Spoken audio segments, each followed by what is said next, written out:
What's up everybody, it's Shawnee here and I am back today to give you guys a review of the Nike SB Dunk Low Pro in this Electra Pack or Olympic Safari colorway. This is a brand new colorway of the Nike SB Dunk Low, which is releasing to celebrate the 2024 Paris Olympics.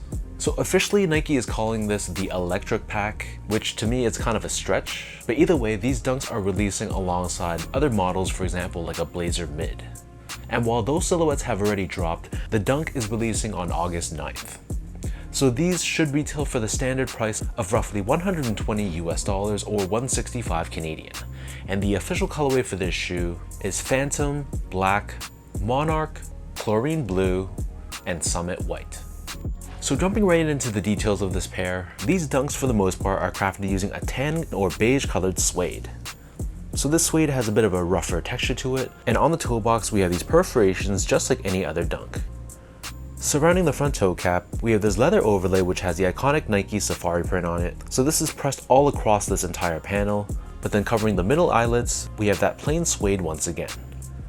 This same suede covers the mid panel of the shoe, and then stitched on top of this, we have a black leather swoosh which is constructed out of genuine leather.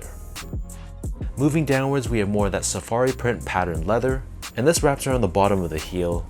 And then above this, we have more of a shaggy, long-haired black suede, and then on the top of the heel, this is covered in black leather once again, and we have Nike branding embroidered across in orange. For the laces, this pair comes with two different lace options.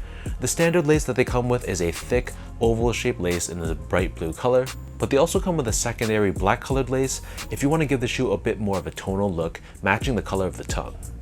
So the tongue is your standard padded Nike SB Dunk Low tongue, however it's covered in a soft black colored nylon on the exterior. And then on the top we have this Nike SB Dunk Low Pro tag, which is done in a mix of black and orange. The back of the tongue and the interior of the shoe, this is lined in mesh. So for the inner collar, this liner is done in this burnt orange color, and this being a Nike SB Dunk Low Pro model, we have these additional heel pillows around the back Achilles area of the sneaker. And then for the insoles, this is your typical foam-lined Nike SB Dunk insole. It's covered in a black mesh on top, and we have Nike SB and Zoom Air branding pressed onto the heel. And of course, being a Nike SB Dunk, turning the insole over to the other side, we have a Zoom Air unit which sits underneath the heel, and this helps with impact protection and shock absorption. So the upper of these Dunks sits atop this solid rubber cupsole which is painted in white with a contrast black stitching near the upper. And then for the outsole, this is your typical Nike SB Dunk Low Pro outsole. So this is all done in black colored rubber. We have this radio style pattern on the forefoot, and then in the middle, carved out, we have this exposed wedge of foam with Nike SB branding on it. So that breaks down the look and the construction of this pair. And for those wondering about how these fit, to me these fit like most of my Nike SB Dunk Lows, so I personally prefer to go up a half size. My foot measures as a true size 10, slightly on the wider side, and I got these in my normal SB Dunk size, which is a size 10.5. So even though I went up half a size, I can still feel a little bit of discomfort around the width of the toe box. So I feel like if you have a narrow foot, you can go true to size, but even if you have a narrow width foot, you might want to consider going up half a size, especially if you're someone that prefers more of a generous and roomy toe box. But if you almost always just go true to size in Nike SB Dunks, I just do the same for this pair and hope for the best. Moving on to the comfort, so these feel like any other recent Nike SB Dunk Low. So with that said, it's really not that comfortable of a sneaker. This is meant for performance in mind, so it feels a lot more firm and stiff underfoot. You get a lot of ground feel and you feel extremely stable, but the comfort of the shoe is definitely lacking.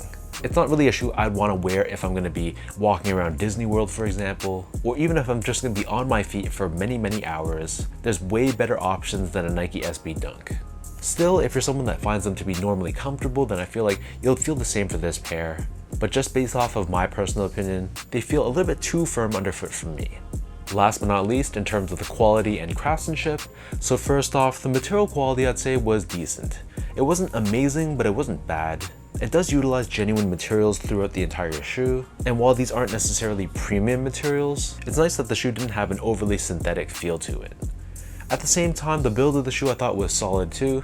The panels for the most part were consistent and lined up between my left and right feet.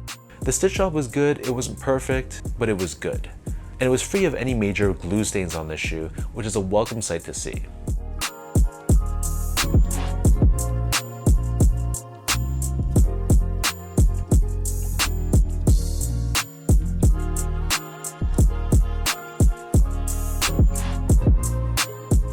So with all of that out of the way now, let me toss these on feet, I'll lace them up for you, and I'll show you guys how these look.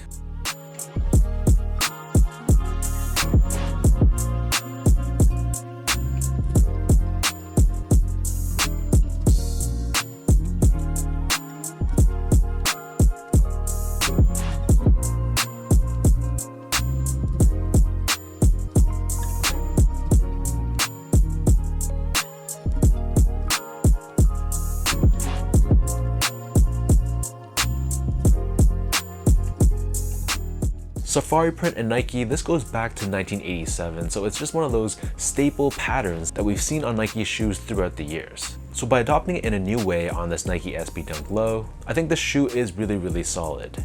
And in fact, I think the thing that really sets it apart are these blue laces. Yes, the black laces look cool and it gives the shoe more of a subtle and tonal look, but having this loud splash of color, it really makes an impact, and it's personally something that I think is really fire.